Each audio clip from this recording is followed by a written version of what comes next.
কৃষ্ণনগরে এসেছেন আর যদি সরপুরিয়া না খান তাহলে কৃষ্ণনগর আসা আপনার বৃথা। আমাদের বোট এসেন থামলো নবদ্বীপে। তো এসে পড়েছি শ্রী চৈতন্য মহাপ্রভুর জন্মস্থানে নবদ্বীপ।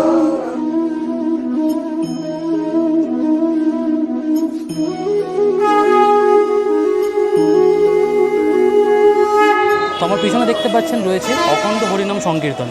তার মানে হচ্ছে এখানে 24 ঘন্টায় হরিনাম চলে। তো এবং আপনি সারাদিনে যে কোনো সময় এলেই এখানে আপনি হরিনাম শুনতে পাবেন। মায়াপুর মন্দির থেকে বেরিয়ে আমরা পৌঁছে গেলাম মায়াপুর লঞ্চ ঘাটে। এখান থেকে মাত্র 10 টাকার টিকিট কেটে নিয়েছিলাম নবদ্বীপ যাওয়ার জন্য।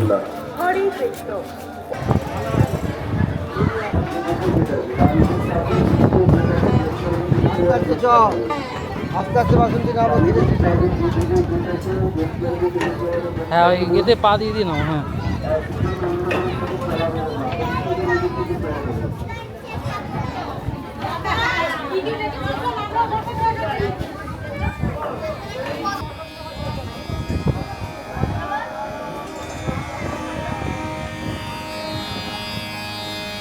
प्रकाशं मम आत्मनि।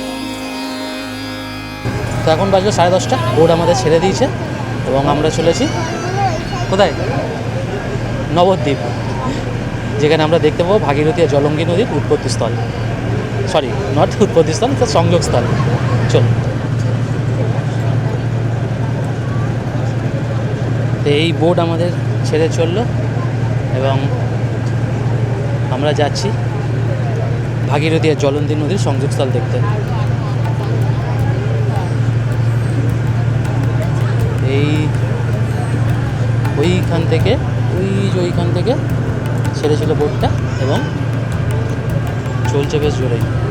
দেবপ্রয়াগে যেমন ভাগীরথী এবং অলকনন্দা নদীর মেশার মুহূর্তটা দেখা যায়, তেমনই এই যাত্রায় ভাগীরথী এবং জলঙ্গি নদীর মিলনের মায়াবী মুহূর্তটা দেখা যায়। প্রকৃতি আমাদের এইভাবেই সবসময় অবাক করে।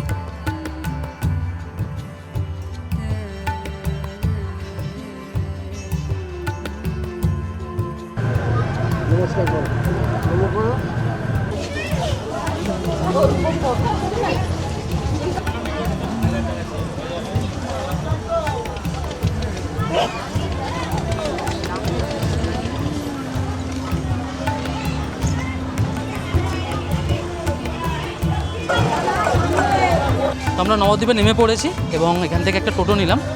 আমরা যাব চৈতন্য মহাপ্রভুর জন্মস্থানে।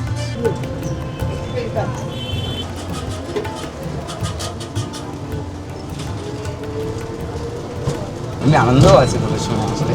দোলে কীরকম থাকে? দোলে মনে করো এই যে গাড়ি চালিয়ে যাচ্ছি, এরকম এত দূরে গাড়ি চালানো হালকা হালকা গাড়ি পরিক্রমার পিছনে নিয়ে যেতে হবে। হ্যাঁ, মানে সারাক্ষণ ধরে শুধু পরিক্রমা হবে। সকালবেলার দিকে আসতে ভালো। এবার সব জায়গায় মনে করো খাওয়া দাওয়া সব ফ্রি। আচ্ছা, হ্যাঁ, ভান্ডারা সব দেবে এরকম রাস্তায়। মনে করো খিচুড়ি, হ্যাঁ, তারপরে তোমার লুচি, পায়েস, আলুর দম, মালপোয়া, মিষ্টি মিষ্টি সব ফ্রিতে খাওয়া দাওয়া। হ্যাঁ, খাওয়া দাওয়া সবই ফ্রি থাকে। ফ্রিতে। তারপরে মনে করো পরিক্রমার এই গাড়িগুলোকে গাড়ি দাঁড় করিয়ে তোমার মাথায় আবিরটা বেতিল। হ্যাঁ, ওরাই প্রসাদ খাইয়ে দেবে। আলাদা একটা আনন্দ। আমরা বেরিয়েছিলাম, আমরা আনন্দ পাই। আচ্ছা, তো এসে পড়েছি শ্রী চৈতন্য মহাপ্রভুর জন্মস্থানে নবদ্বীপ। পিছনে চলছে কীর্তন এবং সেখানে কিছুক্ষণ বসে একটু সময় কাটালে আপনাদের সবারই বেশ ভালোই লাগবে।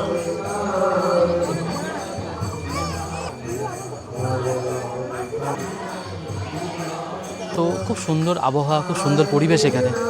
আর এখানে এসে যেটা আমি বুঝতে পারলাম যে ধর্ম মানাটা খুবই সোজা, খুবই সোজা। ধর্ম পালন করাটা খুবই কঠিন। তার একটা এক্সাম্পল আপনাদের দিই, যে পুজো করা খুবই সোজা। আমরা রোজ সকালে উঠে পুজো করি, ধূপ জ্বালাচ্ছি, ধুনো দিচ্ছি, ঠাকুরের কাছে আমাদের প্রে করছি, সেটা খুবই সোজা। কিন্তু কেউ ধরুন বিপদে পড়েছে, আপনার পাশের বাড়ির বা আপনার বাড়ির পাশে যে একজন ভিখারি, সে রাতে খায়নি, তাকে খাবার দেওয়া, বা আপনার বাড়ির পাশে যে কুকুরটা আছে তাকে দুটো বিস্কুট খাওয়ানো, সেটা খাওয়াতে গেলে মনে হয় যেন আপনার অনেক টাকা খরচা হয়ে যাচ্ছে। আসলে সত্যি কথা বলতে সেটাই ধর্ম পালন। তো আমরা ওই পুজো করে ভেবে নিই যে আমাদের হয়ে গেছে, বাট ওটা ধর্ম পালন, ওটা ধর্ম মানা আর পালনের মধ্যে অনেকটাই পার্থক্য। আর যেটা আমি বুঝতে পারলাম এখানে এসে, আশা করি আপনারাও বুঝতে পেরেছেন। এখানে ঘোরার সময় আলাপ হয়েছিল এখানকার একজন বাসিন্দার সাথে এবং শুনে নিয়েছিলাম এখানকার কিছু লোককথা তার মুখ থেকে। এটা হচ্ছে আমাদের গৌরাঙ্গ মহাপ্রভুর জন্মস্থান, আর এখন আমরা ঠিক দাঁড়িয়ে আছি নিম গাছতলায়, যেখানে মহাপ্রভুর জন্ম হয়েছিল। তো মহাপ্রভুকে নিমাই বলা হয়, কারণ নিম গাছতলায় জন্ম হয়েছিল। মানে ঠাকুরের স্থান মানে হচ্ছে একটা শান্তির জায়গা। সংসারের যে অশান্তি ভোলার জায়গা হতে মানে থাকতে গেলে, আসতে গেলে অবশ্যই তোমাদেরকে আসতে হবে। যেমনটা আপনারা শুনলেন যে আমাদের সংসারের সমস্ত কিছু দুঃখ মোহ মায়া কাটাতেই আমরা এখানে এসে থাকি। এবং আমার পাশে যে নিম গাছটা আপনাদের দেখাই না, এই যে নিম গাছটা বলা হয় এইখানেই নাকি তিনি জন্মগ্রহণ করেছিলেন এবং এই জন্যই তার নাম নিমাই। তো গাছটা দেখুন একবার।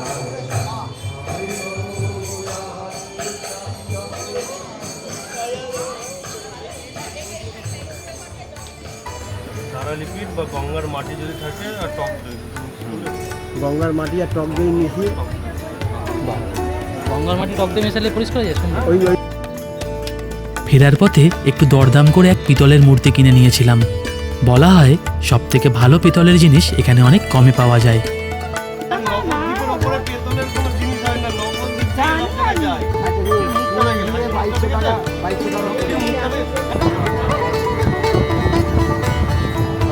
হাওয়া গো, এখানে আমি 1 ঘন্টা বসে কাটি। ফেরার পথে কিছুক্ষণ সময় এই ঘাটে বসেই কাটালাম। এই শান্ত স্নিগ্ধ পরিবেশ বেশ ভালো লাগছিল। এখন বাজে 12:45 আর আমরা এসে পড়েছি গদা ভবনে। নবদ্বীপ খুব সুন্দর ঘুরলাম এবং এখন খাবার সময় হয়ে গেছে। সকালবেলা এসেই আমরা ওই কুপনটা কালেক্ট করে নিয়েছিলাম, কারণ বেলার দিকে এলে আপনারা কুপনটা পাবেন না। 200 টাকা করে স্পেশাল ভেজ থালি, এবং দেখে খেয়ে কীরকম, এবং এখন একটু ওয়েটিং আছে, তো ঢুকে আপনাদের দেখাচ্ছি, চলুন।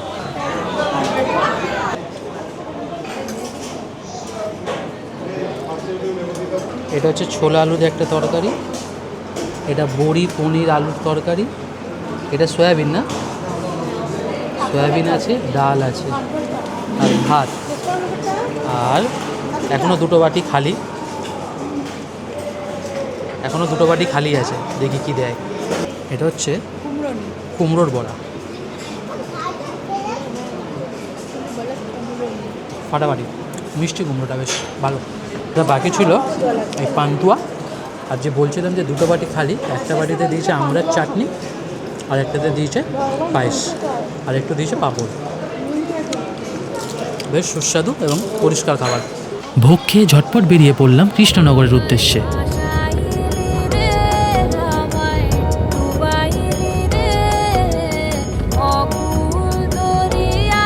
আবার সেই নৌকো, আবার সেই নদী, কিন্তু এবার দিকটা উল্টো। কৃষ্ণনগরে এসেছেন আর যদি সরপুরিয়া না খান তাহলে কৃষ্ণনগর আসা আপনার বৃথা। তো এই যে মিষ্টিটা দেখুন, এর নাম হচ্ছে সরপুরিয়া। এটা আমাদের ওয়েস্ট বেঙ্গলের খুবই একটা প্রসিদ্ধ মিষ্টি।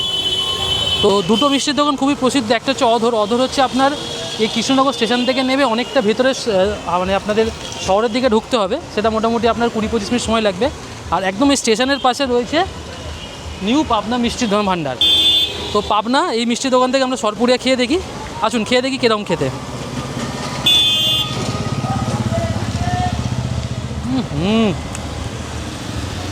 অসাধারণ অসাধারণ, আপনারা যদি আসেন অবশ্যই টেস্ট করুন, প্রচণ্ড ভালো খেতে। হ্যালো, এই যাচ্ছি। তো এখন বাজে 3:45, আমরা এসে পৌঁছালাম কৃষ্ণনগর স্টেশনে। তো এই ট্রেনটা ইউজুয়ালি সোম থেকে শুক্রবার 1:30টার সময় রিটার্ন হয় শিয়ালদার জন্য, বাট রোববারের ক্ষেত্রে স্পেশালি এরা 4:05-এর সময় শিয়ালদার জন্য ট্রেনটা ছাড়ে।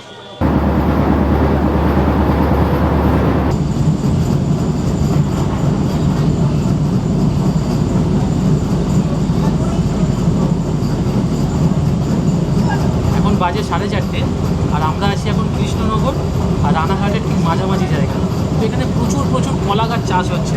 আমি জানি না, আপনাদের দেখানোর চেষ্টা করছি কতটা দেখতে পাবেন। দেখুন চারিদিক সবুজ, হালকা ঝিরিঝিরি বৃষ্টি হচ্ছে, এবং যতদূর চোখ যায় কলা বাগান। সময় এখন 4:40, আর আমরা এসে পৌঁছলাম রানাঘাটে। বাইরে প্রচণ্ড বৃষ্টি হচ্ছে, খুব সুন্দর মনোরম ওয়েদার। দেখেন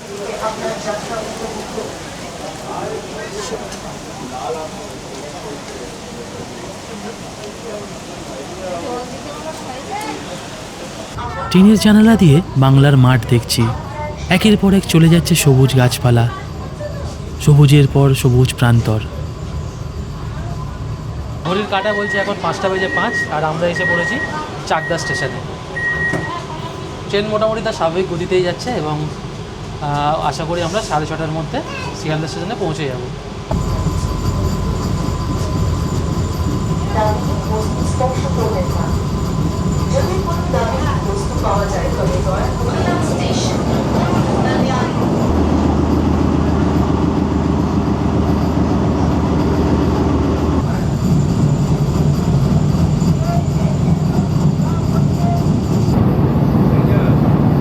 ধীরে ধীরে সন্ধ্যা নামছে।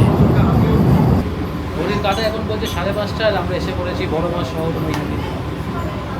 খুব শীঘ্রই আবার আসবো বড় মা শহর নৈহাটিতে, খুবই ইচ্ছা আছে, এলে অবশ্যই আপনাদেরকে দেখাবো। তবে আজ আর সে যাওয়া হচ্ছে না বড় মার কাছে, কোনো দিন আবার অন্য কোনো গল্প থাকবে বড় মায়ের গল্প, এবং তখন আমরা আসবো আবার এই সেই বড় মা শহর নৈহাটিতে। মায়াপুরে গিয়ে কি পেলাম? ঈশ্বরকে হয়তো, কিন্তু আরও বেশি পেয়েছি নিজেকে। শ্রী চৈতন্য বলেছিলেন, হরে কৃষ্ণ বলো, আনন্দে থাকো। সরল কথা, কিন্তু সেই সারল্যের মধ্যেই লুকিয়ে আছে সব জ্ঞান। বাইরে বাইরে এত বৃষ্টি হচ্ছে, যখনই ট্রেনটার প্ল্যাটফর্মে দরজা খুলছে বাইরের জলের ঝাপটা এতটা, পুরো ট্রেন ভিজে দিচ্ছে। তারা দেখাচ্ছি,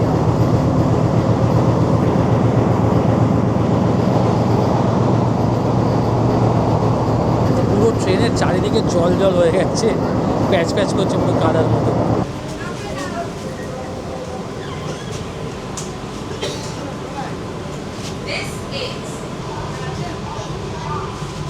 সময় হলো 5:50 আর এসে পৌঁছালাম আমরা ব্যারাকপুরে।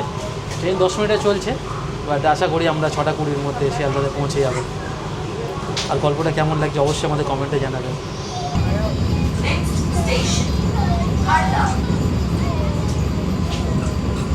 সময় এখন 6:05 আর আমরা এসে পড়েছি সোদপুর স্টেশনে। আর মাত্র কিছুক্ষণের অপেক্ষা, নেমে পড়বো শিয়ালদা স্টেশনে, তারপর বাড়ি। আর এই বাড়ি যাওয়ার পথে মাঝখানে থাকবে মাত্র একটা ট্রেন। বাইরে নেমে পড়েছে অন্ধকার, দেখাচ্ছি।